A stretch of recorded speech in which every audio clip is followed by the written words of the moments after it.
The votes are in, and the winners of last night's Iowa primaries are getting ready to take on their opponents in the general election this November. Preliminary numbers, though, show voter turnout was the lowest in more than a decade, with just 9.7% of registered voters in Iowa casting ballots. Voting can be easy to take for granted, but for people who live with disabilities, it can be difficult, even impossible, to vote. Issues like weather, transportation, and building access are all obstacles for many disabled people who want to vote at a polling place. KCRG TV9's Sarah McCarthy joins us now. And Sarah, you went into a polling place with one Iowa City man who does face significant challenges on Election Day. Bruce and Beth, I spent the day with TJ Cassidy, who lives in Iowa City. And when he was just 18 years old, a friend accidentally shot him in the neck, leaving him paralyzed. That was about 22 years ago, and while TJ has learned to do many things on his own, casting a ballot means relying on others. Trying to get my seat adjusted here. Okay, good. For TJ Cassidy, luck can mean a lot of things. Mulberries. Sometimes it's weather that isn't wet. It's not very conducive for electronics to get wet. Often it's just smooth sidewalks. Yeah, for God's sakes, curb cuts. But on a summer day in 1994, luck meant living. Honestly, I'm pretty lucky to still be alive. 22 years ago, an accidental gunshot fired by a friend entered TJ's neck. I couldn't move my legs, and I knew that that wasn't right. And I knew that I shouldn't move. His movement now comes from a joystick. Thank you. Sure, no problem. I really appreciate that. Taking him to tasks others take for granted. Are you wishing to vote?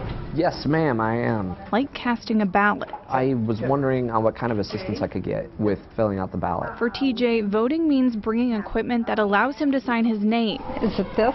There you go. And finding someone to help. Is that close enough? Actually, if you can move it away just a little. Then he tells two strangers, one from each party, how to fill out his ballot. You want us to fill in the ovals If that's for you? okay. That's fine. A willingness to share his choice with strangers, something that may be uncomfortable for others. Voting is a pretty private thing. Like for me, I don't really care. You know, I have passion behind my convictions politically, and I'm unafraid to talk to someone about them. But I know a lot of people aren't. TJ says today he's lucky.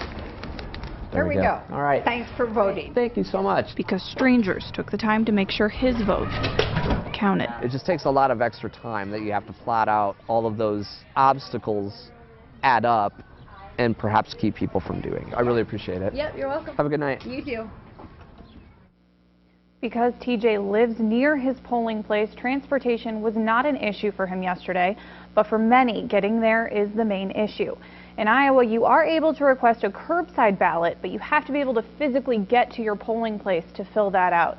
And Bruce and Beth, TJ says he'd really like to see some sort of system in place for disabled people to give feedback to county auditors. Sure. Well, thank you for giving us that perspective, because we do take voting for granted. Absolutely. Thank you, Sarah. Johnson County has permanently moved 6 polling places to make voting more accessible for the disabled community.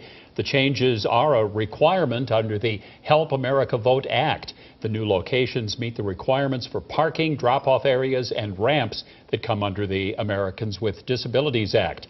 You can find those new locations under this story on KCRG.com. In Linn County, each precinct now has a piece of equipment that does help voters with disabilities.